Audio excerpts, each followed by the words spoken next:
नमस्कार शिक्षक बांधवांनो. निपुण भारत अंतर्गत ठरविण्यात आलेली उद्दिष्टे साध्य करण्यासाठी आपण अनेक अध्ययन अनुभव देत असतो. 0 ते 50 पर्यंतच्या संख्यांची वजाबाकीचे चिन्ह वापरून वजाबाकी करतो. या स्तरावरून 0 ते 50 पर्यंतच्या संख्यांचा वापर दैनंदिन परिस्थितीमध्ये करून वजाबाकीची शाब्दिक उदाहरणे सोडवतो. या स्तरापर्यंत विद्यार्थ्याला न्यायचे आहे. गणिताच्या तासाला जेव्हा आपण केवळ आकडे देतो तेव्हा मुले पटकन बेरीज किंवा वजाबाकी करतात. पण जेव्हा आपण त्यांना शाब्दिक उदाहरण देतो तेव्हा अनेकदा मुले गोंधळून जातात. का?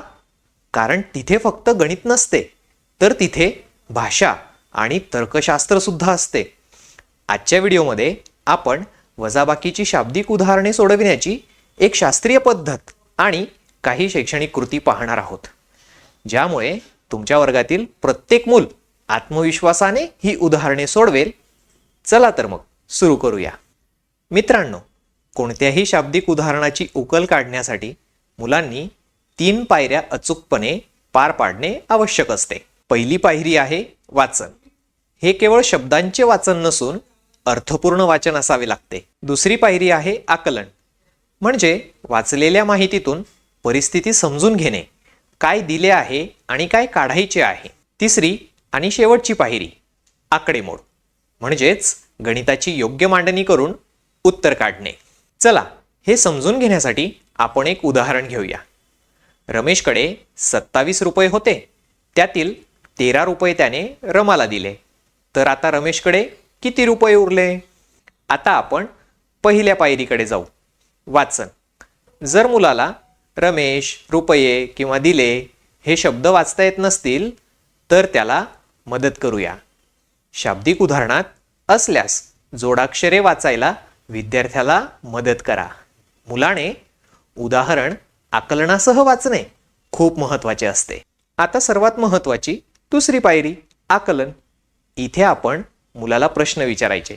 बाळा, या गोष्टीत कोण कोण आहे? तो म्हणेल रमेश आणि रमा. रमेशकडे किती रुपये होते? 27 रुपये. त्याने रमाला किती दिले? 13 रुपये. आणि आपल्याला काय शोधायचे आहे? तर रमेशकडे किती रुपये उरले? ही माहिती वेगळी काढणे म्हणजेच उदाहरणातील परिस्थितीचे आकलन होय. या पायरीत दिलेली माहिती आणि विचारलेली माहिती समजून घेणे आवश्यक असते. आता तिसरी पायरी क्रिया ओळखणे आणि आकडेमोड. रमेशने पैसे दिले म्हणजे त्याचे पैसे कमी झाले. कमी झाले म्हणजे वजाबाकी. मग आपण उभी मांडणी करूया. 27 वजा 13. एककातून एकक वजा करा आणि दशकातून दशक. उत्तर आले 14. म्हणजेच रमेशकडे 14 रुपये उरले. ही पद्धत मुलांना सवयीची करण्यासाठी आणि वजाबाकीची संकल्पना अधिक दृढ होण्यासाठी आपण वर्गात काही कृती घेऊ शकतो. पहिली, प्रत्यक्ष व्यवहार. वर्गातील 2 मुलांना पुढे बोलवा. एकाला रमेश बनवा, एकीला रमा. त्यांना प्रत्यक्ष खोट्या नोटा द्या. जेव्हा रमेश आपल्या हातातील नोटा रमाला देईल तेव्हा मुलांना दिसेल की रमेशच्या हातातील नोटा कमी झाल्या. ही दृश्य कृती मुलांच्या कायमस्वरूपी लक्षात राहते. दुसरी, वस्तूंचा वापर. सुरुवातीला मोठ्या संख्यांऐवजी बिया, खडे किंवा काड्यांचा वापर करा. तुमच्याकडे 35 खडे होते, 12 मित्राला दिले, आता मोजा किती उरले. अशा प्रकारे.